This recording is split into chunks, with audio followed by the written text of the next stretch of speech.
So this is a Pro Dog article, Pro Dog website, Pro Dog author. This is out of Dogster, surfaced yesterday. The question in the headline is, why are there people who don't like dogs? And she gives 6 reasons.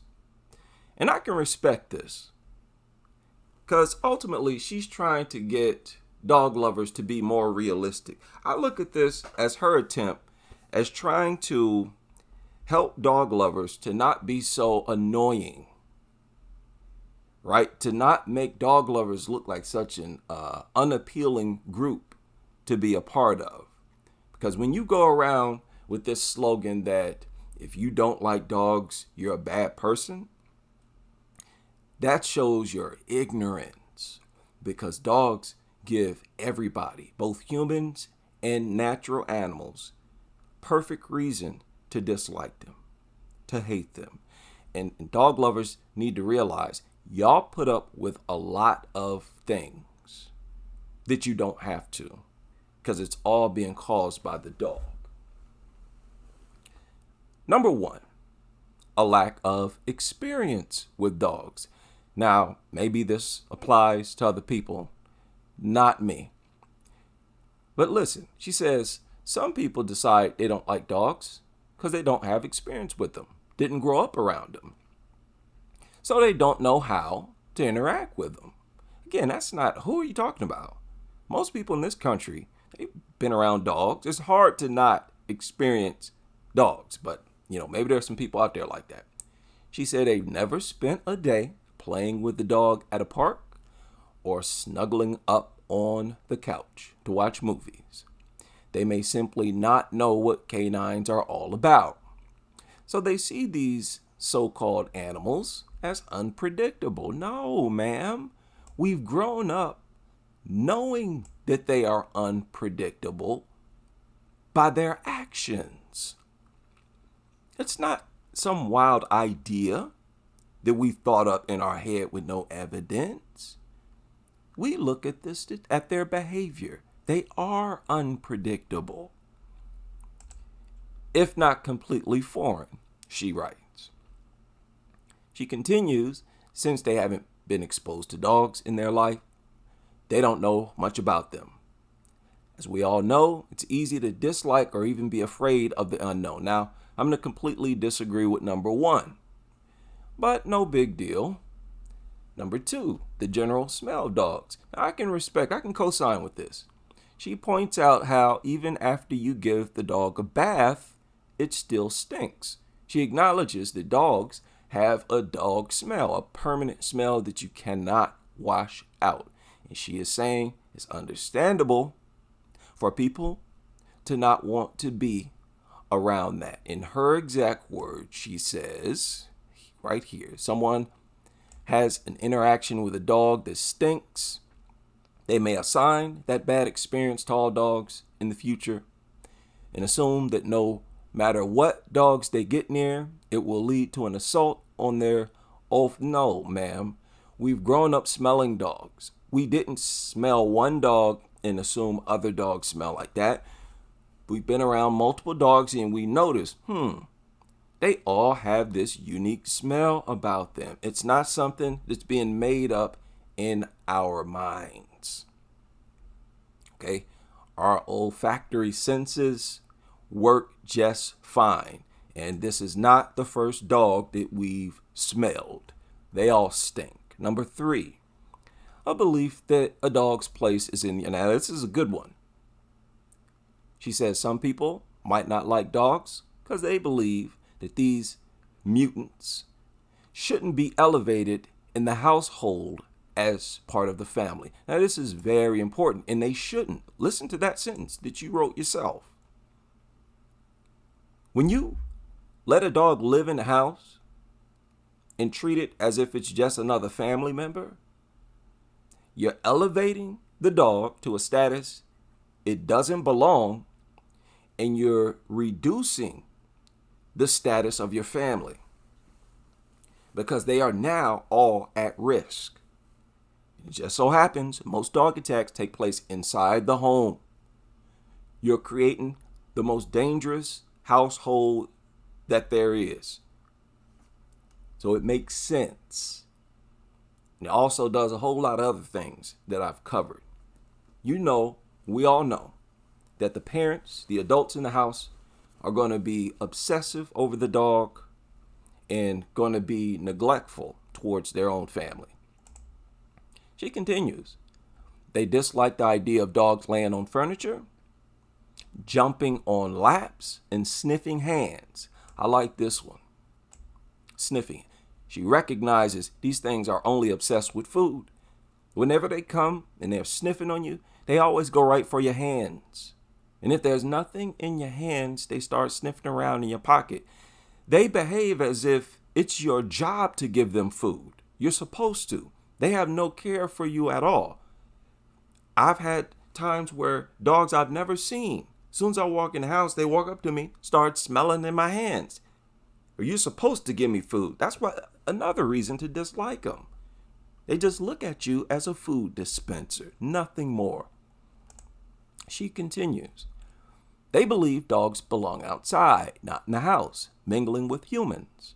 So, they might not like dogs in general, but they dislike the idea of them being a part of the human social experience. And she ends it there. She doesn't try to, give any pushback. Good. I can respect this one. I can respect that. Their place is not even in the yard, though. They don't belong anywhere, but especially not inside the homes. Especially not. Number 4, a belief that dogs are mischievous. Look at this first sentence. Dogs can be naughty just like kids can. No, they can't. You telling me that kids can do anything that a dog does? No. Just do a search. Dog tears up home and see for yourself. They'll chew up furniture, doors, chew through walls. You come home, it look like somebody took firearms to your home. Kids can't do that. Dogs attack people, stab them, bleed them. Kids don't do that. So no, bad comparison. Don't ever compare dogs to kids. She says that's especially true for dogs that are not trained or have mental issues. They all have mental issues. They all have, and it's permanent. Each and every one of them have brains that don't function like a normal brain should function. She continues. So, if someone's only experiences with a dog was when they were misbehaving, they are likely to assume that all dogs act the same. If they expect back behavior from dogs, they wouldn't want to spend time around them. Again, it makes us sound like we are not that bright. As if we just saw one dog acting crazy and assumed they all act that way. No, we've seen this behavior enough time in all of them. We're not dumb. This sort of projects us as dumb. Number 5, a bad experience in the past. If someone was attacked or bitten by a dog, it is understandable that they would be afraid of spending time around strange dogs afterwards. Right. And we figured out, some of us who have not been bitten by a dog, that the smart thing to do is to avoid them. See, a bad experience in the past for me is seeing Google images of people who've been attacked already. I chalked that up as my bad experience, and that was several years ago. Right? It still colors my perception of dogs. After all, she continues, their past experience tells them that dogs can be extremely dangerous. Even people who only have memories of being barked at by a scary dog, while a small child can still harbor anxiety and fear, when they are around dogs, especially those that they are not familiar with. Look, this is simply learning from experience. And it makes sense. The people who pretend dogs are harmless, they approach dogs and pretend that dogs will never attack them. They're not moving intelligently. They just are not. Dogs are the most proven, consistent physical threat for human beings. Number 6, taught perception. Now, in this one, she's saying that some people have grown up being taught by their parents to be anti-dog. Now, if that's true, let me know. I'd like to hear from those people. Treat this as a poll. How many of you grew up with parents that taught you to avoid dogs? Now, she asked the question, is it bad to not like dogs? Now, this is the finale. She says, absolutely not. Just because someone doesn't like dogs doesn't mean that they want to see harm done to them or that they're evil in any way. Exactly. You see how she's doing? She's trying to just bring dog lovers down to reality a little bit. This nonsense that if you don't like dogs, you're a horrible person is so unsubstantial. The reverse is true. You're probably more of a good person if you avoid dogs. Okay? Because you're not endangering your family or your neighbors. Those people who don't like dogs, we know for a fact, they're not endangering their family and people around them like dog lovers are. She says they simply choose not to spend their time around dogs or own one. Whether their reasons for liking dogs seems valid to others or not, it's their prerogative and in no way provides insight into their overall character or morals. Thank you.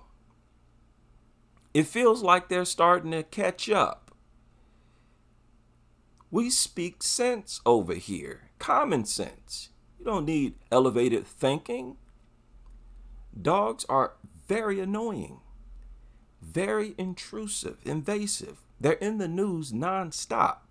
These are the worst behaving, living, breathing creatures on this planet. You can never say that someone who doesn't like dogs is a bad person in any way. Conclusion: some people simply don't like dogs. And we say to that, live and let live.